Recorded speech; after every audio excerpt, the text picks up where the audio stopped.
Tonight on Channel 6 News Weekend Edition, the chilly temps have everyone talking around town, but how long will they stick around and what does this mean for Valentine's Day?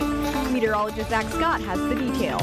Plus, a group of area soccer players are giving back in a big way this weekend, why they felt called to serve. And a seminar at a local hospital is teaching folks everything they need to know about heart disease and preventing heart failure. Channel 6 News Weekend Edition starts right now.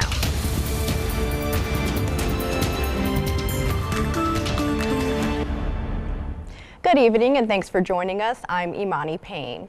Well, Texas has got some explaining to do. Over the past 24 hours, we've seen ice, sleet, flurries, snow, really just a little bit of everything, I feel like. Meteorologist Zach Scott is standing by, and Zach, everyone wants to know, well, what's in store for us next? Well, we've got more rain chances on the way, Monty. We've got warmer weather on the way as well. I do want to say Monday just dealing with a little rain.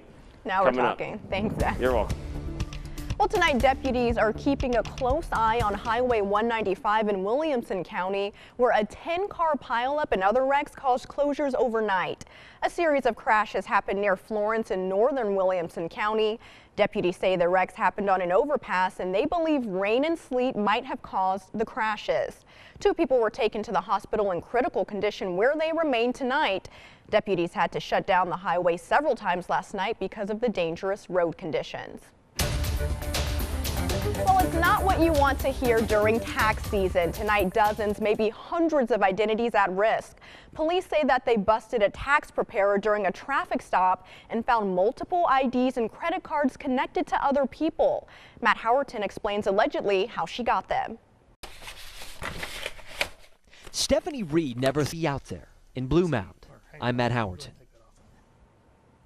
An argument reached a violent boiling point overnight in San Antonio, leaving 1 woman in the hospital and 1 man behind bars.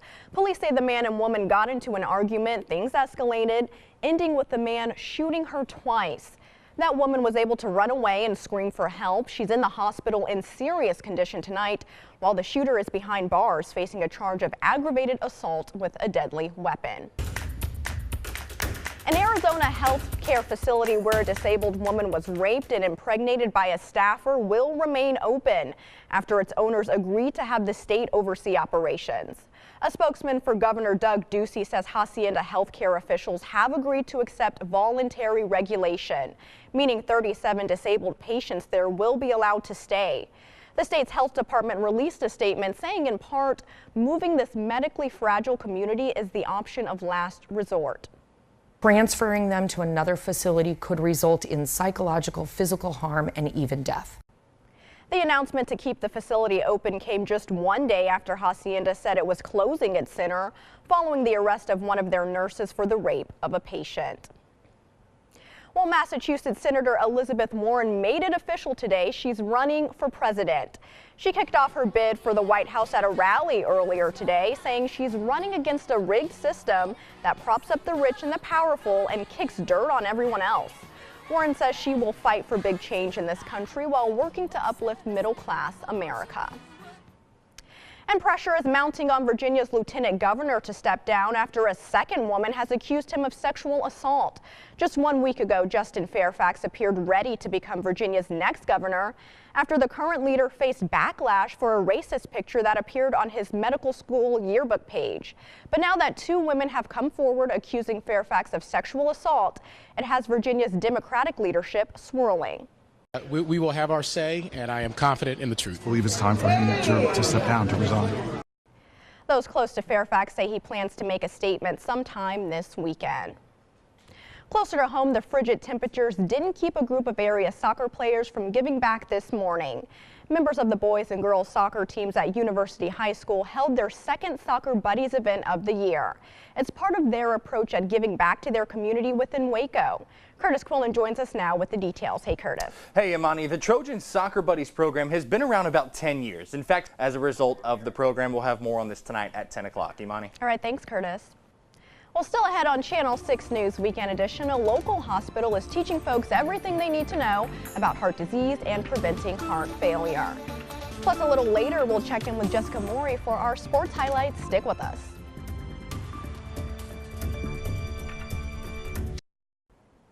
Welcome back.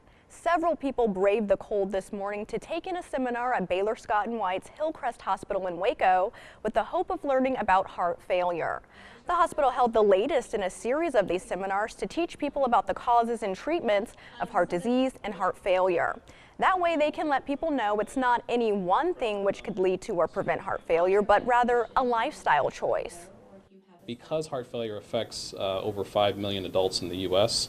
and over about 500,000 people are diagnosed every year in the U.S. with heart failure, it's touching someone. So even in this community, I take care of many family members, friends, colleagues. Because we can only treat Dietitians and doctors were among the speakers at this morning's seminar. We'll have a link to more information on heart disease and heart failure up on our website. That's kcentv.com. Well, still ahead on